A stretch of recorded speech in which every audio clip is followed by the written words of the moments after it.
Hello everyone, my name is Sutton the Wolf, and welcome back to Sakura Spirit. It's a new recording session, and I am tired.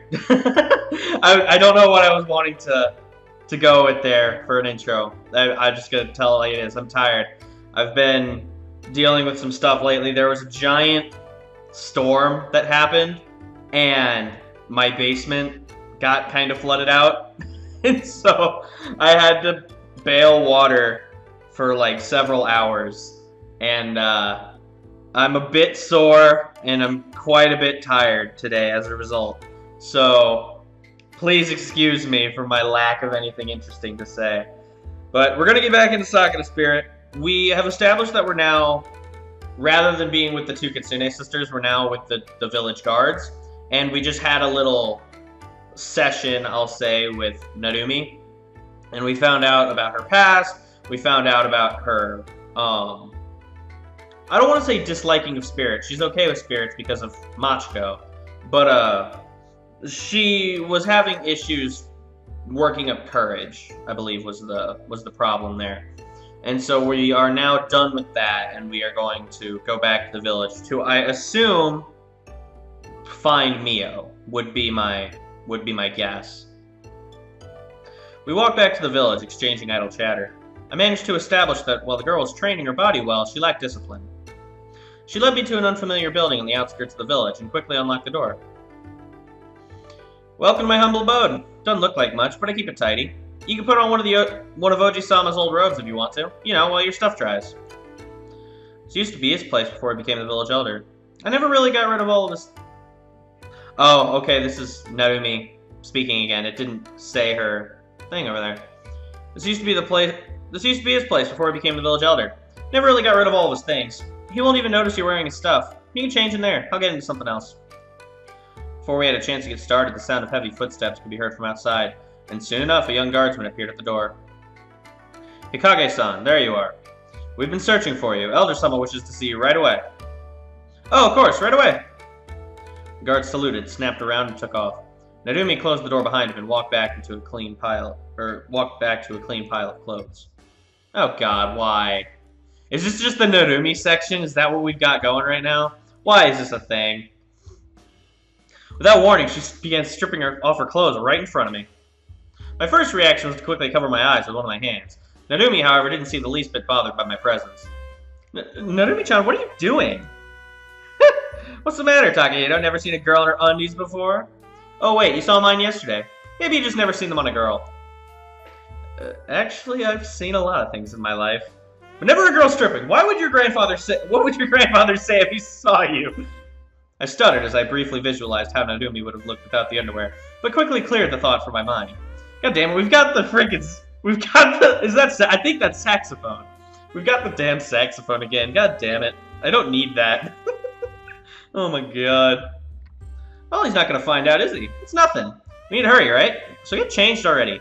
Why is she giving us sex eyes in the art? Like, this scene, the mood that it made from her talking was like, oh, okay, we're in a rush, so just don't worry about it. I don't care if you see me. But like, in this one, she's just straight up giving us the sex eyes. Like, yeah, you want some of this? Why? God damn it. It's a matter of decency. Aren't you embarrassed knowing there's a healthy guy in the same room as you? At any rate, this and that might happen. We're gonna be late either way. Not really. I don't mind if it's you, Takahito-kun. Okay, so that's where we get the sex eyes. I'm honored. I wouldn't mind having any of my friends seeing me like this. Mia's seen me naked lots of times. That's not really the issue here. Anyway. I quickly turned around, trying my best not to peek as she finished changing. Tell me when you're done. This kind of stimulation isn't good for any mind. Or isn't any good for my mind. If you'd quit your babbling, we'd be done already. Get your clothes off and the dry ones on. Oh god, she gonna strip us. Yep. I suddenly felt hands grab my hips from behind. Without any other warning, my trousers were yanked down to my ankles. Firm kick to my rear followed, and I stumbled forwards towards the wardrobe. Now! You didn't have to kick me. I sighed in frustration. I'd been wrong. Whether it was the tsundere tyrant, Nurmi, Machiko, or Maiko, these girls had no common sense. Thank you! That is the biggest thing I was gonna say. You know, it's not fair that only you get a show. Oh god, now she... What the fuck? God, it's like the... Oh my god, what is with these girls? Holy cow. Hey, keep your eyes to yourself. This isn't a peeping contest. Good thing, too. I'd have no chance of winning. Ha! Nice. Well, I admit your side certainly has the more interesting view. I mumbled as I snuck another peek at Nurmi while putting on the old robes that I found in her wardrobe. She seemed to have changed most of her clothes by now, replacing them with near-identical dry ones. I wondered why she would have more than one set of the same clothes when it struck me. You have a strange dress code here. Huh? What dress code? These are my clothes. You saying I dress strangely? No, they just look a lot like your other clothes. And then again, what do I know? There's not a lot of options when it comes to clothes here. In the cities, maybe, but here you find something you look good in and you stick to it. Some folks don't even have spare clothes, so I'm pretty lucky. I guess it would be for a tailor to find work. What? Okay, I guess he's referring to an adjective previously mentioned. Either that or it's a typo. I'm gonna assume it's the former. Excuse me. Huh, I guess it would be for a tailor to find work in a small village like this. I'm guessing fabric isn't easy to come by either. Yeah, it's never been easy, but these days it's almost impossible to convince people to come here with the spirits around. People used to pay a visit to the shrine, but lately they haven't been coming. Makes sense. I don't think many would be willing to risk their lives peddling goods to some small village knowing wild spirits might attack. Yeah, oh dang it, I'm gonna need some help here, Takahiro-kun. Are you done yet? Yep, just finished. What do you need help with? Phone! Okay, we're good. My wrap came loose. Can you pull it back and tighten it for me? I've never been able to get it right on my own. As she said that, she pulled her top up, presenting her back to me. What, you want me to do it? Feeling slightly embarrassed at the thought, I tried my best to keep my thoughts pure as I took hold of the end of the wraps and helped pull them back, tying them into place. I quickly made sure they were neither too tight nor too loose. Come on, be a man, just pull it tight and tie it. A little surprised at her reaction, I decided to do as she said and pulled it even tighter than I had previously, securing it with a sigh. This isn't good for my heart. There, that wasn't so hard. Come on, let's hurry. Ooh, you look good, like a handsome young businessman.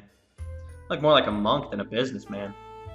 Smiling weakly, I quickly followed after Nurmi, who was already in a hurry to leave the house. I wonder what they're actually, trying to get her to do. I believe this is a new soundtrack. Yeah, I think this is the first time we've heard this. You know, I will say, the soundtrack of this game isn't terrible. I really like the soundtrack we had just for the village, like the one we had at the very beginning of this episode. I'll admit I wasn't big on the sexy saxophone-ish stuff, but it is funny. And the slow music wasn't bad either. While the pacing of things and the suddenness of the transitions and emotions of this game can be a bit off, the soundtracks that they have to go along with the different emotions of the game is actually very fitting, in my opinion. I actually quite like it. So we've got something more lighthearted here. I like this. It's a bit odd, though, I will say.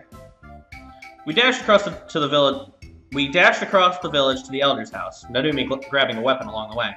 When we got there, we heard shouting and exchanged worried glances before pushing through the door. Oh, God. Halt, villain! Oh, my. Preparing... did we cross into a different dimension? Okay, she's being tickled. Never, I'm going to vanquish you. The scene that lay before us was unlike anything I'd ever seen. In one corner, Maiko was cuddling a large empty bottle, sleeping and giggling to herself. At the back of the room, the village elder was hitting a large casket with a lock on it while grumbling to himself. In the center of the room, Machiko lay pinned to the floor by Mio, who was tickling her mercilessly. Okay, so everyone's drunk. Is that what's going on here? Naruchi, help me with this. The chest is locked and all the sake is trapped inside and suffocating. We need to rescue it immediately. Oh, jeez, they're drunk. Takahiro-kun, can you stop those two? This wasn't the battle I was expecting. I nodded my head in confirmation to Narumi's request, and I turned towards the two girls on the floor, trying to decide how best to deal with them. With both of them drunk, it'd probably have been easy to get Mio to release Machiko. But before I had a chance to intervene, the two girls roughhousing on the floor caused them to bump into a table, knocking over a bottle of sake onto both of them. Aw, I'm all wet now. You spilled the sake. Ah, stupid! The girl pushed herself upright, flailing like excuse me. Like a spoiled child before turning tail and running through the door. Good grief, who knows what she might do? Naru-chan, please go get her. In this state, she'd only make stupid advances at me. Wow. Wow, bud. Right! As Nurmi ran off to retrieve the drunken fox girl, I was left to take care of the remaining few. Mia-san, you need to come with me. We need to get you into something clean. You just want to see me naked. What? I am not a pervert. Why does everyone seem to think that? I mean, I do want to see boobs, but I have my honor, damn it. That's so... I think I said it last time, but that's the part of this game that I like. How it's just so, like, forward about that kind of thing, like, shamelessly, and it's really funny how it's just, like, completely randomly, unnecessarily, like, I don't want to, I guess it would be sexual, but, like, it's just funny how all of the characters seem to just have no qualms about saying that kind of thing, and I just find it funny. Like, it's a very good point of amusement for this game, and I do quite like it. Nope! I'm not gonna do anything you tell me to. I'll stay right here and swim in sake. God, I can never get her voice. Like, I tried to alter it because she's drunk, but like, God, I can never get a voice for her. I sighed and looked down at the woman who was indeed trying to swim in the tiny puddle of sake on the floor. Taking a deep breath, I prepared myself. Soon today, Chief. Enemies have been sighted near the hot springs. Their numbers are about to overwhelm us. We need reinforcements right away. I came up with a bluff on the spot, hoping it would get Mio out of the room. What? We have to vanish them at once! Come on, Private Pervert, to the hot springs! But aren't we supposed to defend? Before I had time to finish my sentence, Mio had me dragged to the entrance of the building by the collar of my robe. No! Attack! Attack! Get to the hot springs and attack! I'll be there soon! And with that, she shoved me through the door with a hefty kick, the door slamming shut behind me. My hearing wasn't perfect, but I could have sworn I heard a yelp and a tumbling following Mio's departure. Oh, God. Alright, well, we're doing this now, apparently. God, I cannot get a voice for her. It's... You know, I wanted to get a voice for her that was, like, more sassy. But, like, stern at the same time. And it's just so hard for me to actually do that. And then if you throw in the fact that she was drunk, like, it's very hard to actually do that accurately. God, the voices sometimes can be very difficult to do. But, like, it's just for her for some reason. I don't know why hers is the one hard voice for me. I'm sure there's, like, a really easy one I could do, but it doesn't come to me. But, regardless, I think that's going to cut it for me today, guys. A bit of a shorter episode today. But, I am still trying to deal with some things. I leave for London in, like, 2 days or so I got to try and get some things going. But, regardless, thank you guys so much for watching. We're going to go to the hot springs next time, apparently, which I can't say I'm not looking forward to. But... anyways, thank you so much for watching. Leave your thoughts and opinions down in the comment section down below. I will always read them and I'll always take them into account. And as always, I will see you guys next time for another episode of Sakura Spirit.